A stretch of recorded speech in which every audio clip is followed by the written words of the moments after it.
For over a month, Russia has been attacking Ukraine's energy infrastructure. Vladimir Putin's goal is to deprive Ukrainian civilians of the electricity and gas that they need to heat their homes as the cold winter months approach. It's a smart strategy, at least for a Russian leader who is more than happy to terrorize civilians as part of the war he's waging. But Ukraine isn't taking what Russia is doing lying down. Ukraine is fighting fire with fire by launching revenge strikes that are stripping Russian citizens of the power they need to get through the winter. And in doing so, Ukraine is exposing a weakness that Russia wants to pretend doesn't exist. What is that weakness? We'll explain it all later in the video. But for now, you need to know what Russia is doing to Ukraine and how Ukraine has responded with a series of powerful revenge strikes. As CNN reported on October 10th, Russia has been falling back on a tactic that it has used in previous years of the Ukraine war. Since September, the country has redirected many of its long-range strikes away from Ukraine cities and toward the energy infrastructure that enables people to heat and power their homes. The logic behind these strikes is simple. Ukraine has bitterly cold winters. People in Need says that temperatures in the country range from 23.36 to 35.6 degrees, 6 degrees Fahrenheit, which is between minus 4.8 and 2 degrees Celsius during the winter. Often, these freezing cold periods of weather are accompanied by heavy snowfall and make it difficult to get around at the best of times, never mind when fuel and electricity are being cut. Russia is trying to inflict pain by taking out Ukrainian energy infrastructure, and it's a strategy that works. CNN says that Russia's strikes against Ukraine's energy infrastructure occur almost daily. Ukraine's President Vladimir Zelensky adds that the strikes are very deliberate. Speaking in the wake of an October 10th attack that killed one person and left parts of Kyiv without power, Zelensky called the strike a cynical and calculated attack, with more than 450 drones and over 30 missiles targeting everything that sustained normal life. Everything that the Russians wanted to deprive us of. It's precisely the civilian and energy infrastructure that is the main target of Russia's strikes ahead of the heating season. Zelensky is far from the only person to take notice of Putin's strategy. The UK has also noticed, with its collective opinion being shared by Neil Holland, the head of the UK's delegation to the Organization for Security and Cooperation in Europe since May 2023. Holland condemned Russia's energy infrastructure attacks in a statement published by the UK government on October 16th. Russia has once again weaponized winter, launching a series of coordinated attacks on Ukraine's civilian energy infrastructure in recent weeks. These strikes have severely disrupted gas production and hit critical storage facilities in western Ukraine, Poland said.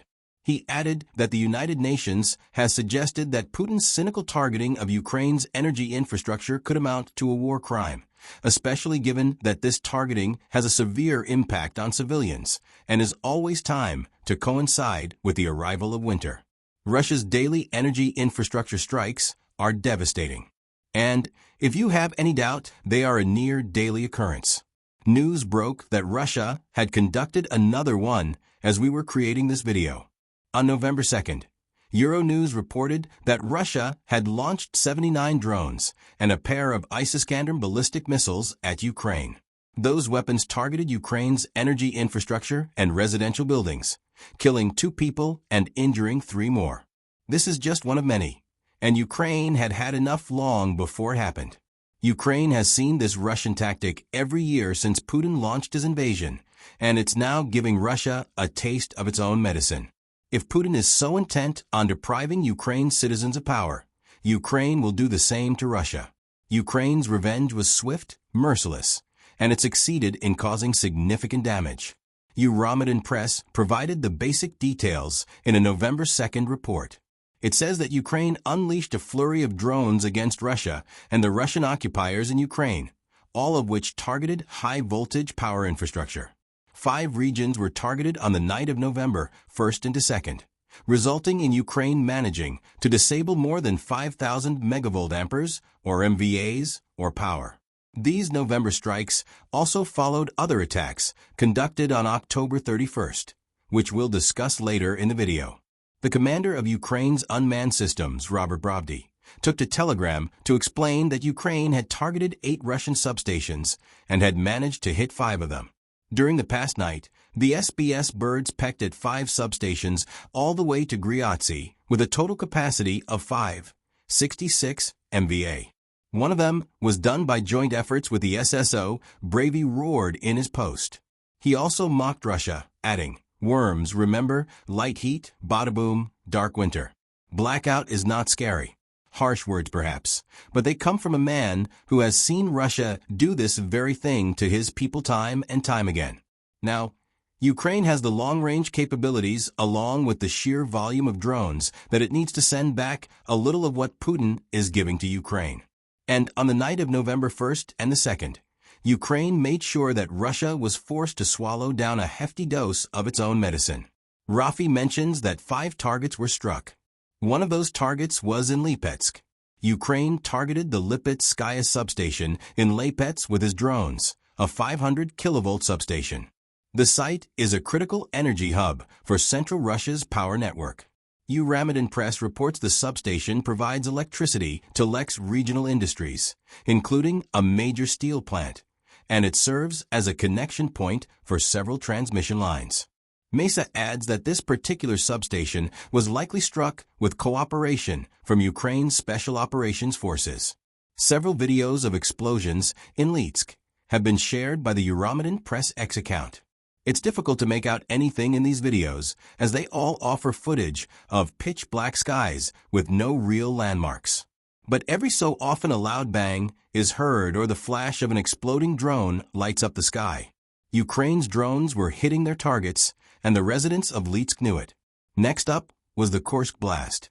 That oblast should be very familiar to anybody who's been keeping track of the Ukraine war. It is the oblast into which Ukraine launched a counter-invasion against Russia back in August 2024 that saw it snatch up several hundred square miles of Russian territory. Putin was left so embarrassed by the invasion of Kursk that he spent much of the summer trying to take territory in Sumy to create a buffer zone between Ukraine and the Russian border region. Clearly, he failed. Ukraine can still hit Kursk hard. In its revenge strike, Ukraine targeted the Zelelesnogorsk substation. Eurasian Press reports that at least 15 drones were seen in the city, with explosions and fires also being recorded. The first of the drones appeared at around 10 p.m. on November 1st, followed by waves of others that eventually took out a 330 kV substation. That facility also happens to be located in the same city as the Mykhailovsky or enrichment plant, which Eurasian Press claims is a major component of Russia's military-industrial supply chain because it produces the components that needed to craft Armora steel. Militani offers more details, noting that the 15 drones